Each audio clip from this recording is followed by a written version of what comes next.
Good morning, Liberty. Welcome to the Fast Friday edition of the show for June 7th, 2019. My name is Michael Boldin. Thank you so much for joining me today. On this episode, I know we're going to talk about presidential frauds. Now, I know it's really easy to get caught up, no matter what administration is in charge, to get caught up in the political soap opera of the day, and it seems to change day by day these days.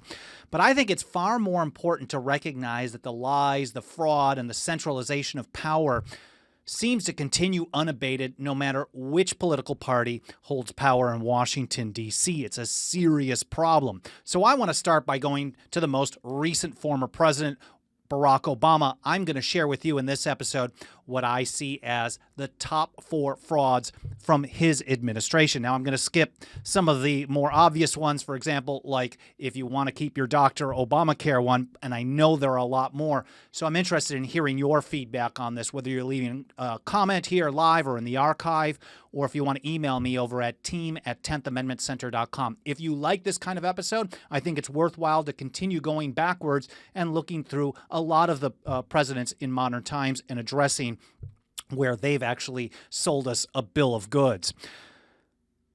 So first of all, again, my name is Michael Boldin. We're broadcasting live as we do every single Monday, Wednesday, Friday at 9:30 a.m. Pacific time from here in my home office and studio in downtown Los Angeles for the 10th Amendment Center. I will be off next week, Monday the 10th, so keep that in mind as well.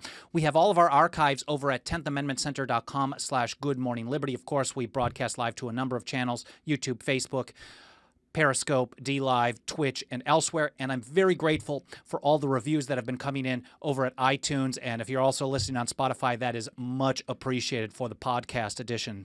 Again, all of the archives and the show notes are over at 10thamendmentcenter.com/goodmorningliberty. And since it's Fast Friday, I got to get to it. See if I can knock this out in about 10 to 15 minutes. And what actually gave me the idea for this show was reading the great James Bovard, one of his most recent articles over at the Future of Freedom Foundation, FFF.org, called Obama's Forgotten Frauds and Debacles. And he starts out his article like this. Former President Barack Obama is again busy lecturing Americans on politics. His speeches have contained many snappy lines that would deserve attention if they came from an untainted source. That's a great line, James. But Obama, as president, was guilty of many of the things against which he now warns his fellow citizens. Bovard is always a killer writer. He's really good, so make sure to check out his archives over at the Future of Freedom Foundation. I know he publishes elsewhere, but that's where I tend to find his work. Now, he actually covers a lot more than the top 4. And I'm just going to pick out, and the article is a worthwhile read to kind of go through the whole story that he shares here. But I want to pick out 2 that he's put in his list, and then I've got 2 of my own to share. So let's get right to that. The first one that he points out is transparency, freedom of the press. He told, this is how Bovard puts it, Obama told University of Illinois students that democracy depends on transparency and accountability, and said it shouldn't be Democratic or Republican to say that we don't threaten the freedom of the press because they say things or publish stories we don't like. That sounds like something that I would agree with. I'm assuming most of you watching or listening would agree with that as well. You don't punish people with power of government because you don't like what they have to say. But Obama is very good at saying very pretty things. Like I think a lot of top politicians, they're very good at saying these things, but when it comes to their track record, it's far different. And Bovard nails it. He says, despite boasting the most transparent administration ever, Obama expanded federal secrecy and prosecuted more journalists and whistleblowers than any previous administration. He's probably the worst. At least up until that point. We don't know how things are going to be in the future. Obama is the bottom of the barrel, not the best. So that's fraud number 1, is transparency. The second one is surveillance. Bovard writes, prior to becoming president, Obama pledged, quote, no more illegal wiretapping of American citizens. They always make these wonderful promises, recognizing what the people don't like about the current administration, the Patriot Act, FISA, court, all those things that we got out of the Bush administration or that Bush expanded from before him. But people did not like that stuff. And Obama said very good things about the illegal surveillance. And now maybe he had his fingers crossed, or maybe he was using a term of art saying, well, we won't do any more illegal wiretapping. I'm going to work to make what we're doing legal. Or we're going to find, we already know there's loopholes where we can claim that what we're doing is legal. I don't know. But Bovard is absolutely correct. After taking his oath of office, James writes, he quickly perpetuated and expanded some of the most sweeping and extreme Bush administration surveillance programs.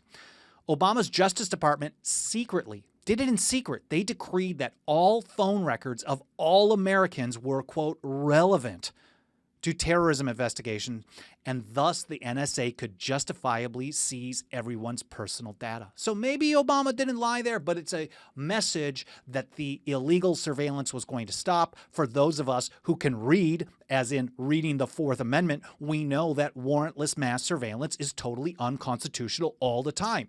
There is no constitutional justification for it, period. And then James goes on, he writes, in 2013, thanks to former NSA analyst Edward Snowden, Americans learned that the NSA can tap almost any cell phone in the world. Now, of course, after that, I believe it was after this, Obama went on the Jay Leno show and said specifically, quote, there is no spying on Americans. That is as direct of a lie as can be. Unless Obama was just a puppet on the side and a complete idiot and a moron who had no idea what he was doing, this is a flat-out flagrant lie. And if it wasn't a lie, maybe he's just an idiot and he didn't know this stuff was happening. It's still a fraud on the American people because the spying has been happening and it continues to happen today. His appointees insisted that the NSA targeted only persons linked to terrorism. But as we know, the Justice Department secretly decreed that all phone records were relevant to terrorism investigations. So in other words, they were spying on everyone. And James really nails it on this. Again, his whole article is really good and worthwhile to read. Now, I have two that I want to add as well. The first one, I don't have a link to, but it's the war on drugs in regards to marijuana. A lot of people want you to believe that Obama was soft on the war on drugs. He was not aggressive on the 10th Amendment when it came to marijuana. Maybe it was because he didn't respect the rule of law. Maybe it was because he was a pothead. I don't know. On the right, they like having those messages, that he hates the rule of law and that he's a pothead that can't be trusted, because that works for their marketing, that he's bad to conservatives. And on the left, I think there's a recognition that the war on marijuana, the war on drugs, has disproportionately affected minority populations, persons of color, more than anybody else, and by tragic numbers, just absolutely horrible numbers. And so Obama then, or his supporters, can make the case that finally someone is doing something positive about this. But this is total bull, total lie, not even close to the truth. His two predecessors, there were from Bill Clinton starting in 1996 after Prop 215 passed here in California through the end of the Bush administration. So this is 12 years of Bush and Clinton, or Clinton-Bush before Obama. Obama's first 4 years, his first term, his administration spent more on marijuana enforcement measures and conducted more raids than Clinton and Bush did combined in 12 years. So Obama, his administration did 270 raids approximately in the first 4 years. And Clinton in 4 years did about 50, and Bush did about 200. So Obama was the worst in history by a long shot. And both sides really want you to believe otherwise. I actually take the position that he ended up backing off on the enforcement because they lost. They tried very hard, but then recognized that they would have to actually just target certain things and had to avoid spending resources where they weren't going to get help from the states. And that's how I see things playing out still today. And then the last thing that I want to cover is war powers. Back when he was a candidate, he famously had this quote, and I'm pulling this up from The Atlantic back in 2015. As Obama put it prior to the 2008 election, quote, "The president does not have the power under the Constitution to unilaterally authorize a military attack in a situation that does not involve stopping an actual or imminent threat to the nation." He's basically the so-called constitutional scholar or teacher, whatever you want to call him. He's basically citing the Constitution correctly. Congress is delegated the power to declare war. And under the founder's definition, the legal definition of war, it's hostilities done by a sovereign over opposition. So whether the war is declared through a piece of paper or congressional action that says this is going to happen, or if cannons are launched or rifles are fired or there's a missile, whatever it may be, these are all acts of war that require a declaration of war from Congress before the executive branch is allowed to wage that war. So Obama took the proper position as a candidate, selling us after, again, like surveillance, selling a war-weary public on the fact that he wasn't going to be a unilateral executive president, war maker president like the Bush administration was. But once he got into office, and this interesting article from the end of his term in 2016 covers the fraud of this.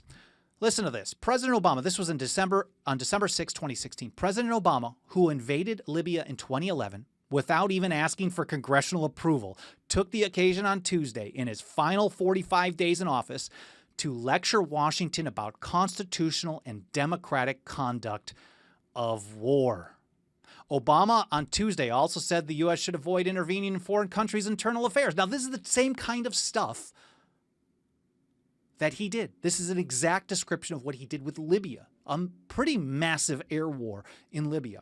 He put boots on the ground without congressional authorization in Syria. He wanted to actually ramp up against Syria and actually took the position that he didn't need congressional authorization and only asked for it because he thought it was a good political consideration.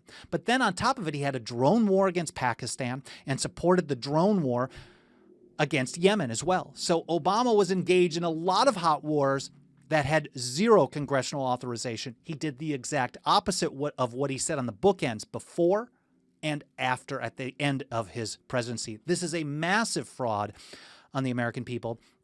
And as James Madison told us, war is the most to be dreaded of the dangers to the public liberty because war is the parent of armies, and armies lead to debts and taxes. And Madison said armies and debts and taxes are the known instruments for putting the many under the domination of the few. So in summary there, this is how Bovard puts it. The lies that Obama told while he was president help explain why only 20% of Americans trusted the federal government at the end of his presidency. Absolutely. And here's how my thoughts. Again, in summary, these are the top 4 frauds that came out of the Obama administration. First of all, there's transparency. Obama claimed to be the most transparent administration in history, even though his administration expanded federal secrecy and prosecuted more journalists and whistleblowers than anyone before him. The second one is mass surveillance. He pledged no more illegal spying on Americans, and he even went on the Leno show on national television to specifically say that there was no spying on anybody, but he expanded the worst of the worst Bush-era surveillance programs, and they're still with us today. The third one is the war on drugs. A lot of people want you to believe that Obama was soft on marijuana enforcement, but his administration in just his first term spent more on enforcement and conducted more raids than the previous 3 terms of Clinton and Bush combined. And last, and I think it's the most important, is the power of war powers. He took the position before his presidency and at the very end of it that only Congress can declare war, that the president isn't authorized to unilaterally drag the country into a conflict. But yet his administration did this with Libya, with Syria, with Pakistan, Yemen, and elsewhere.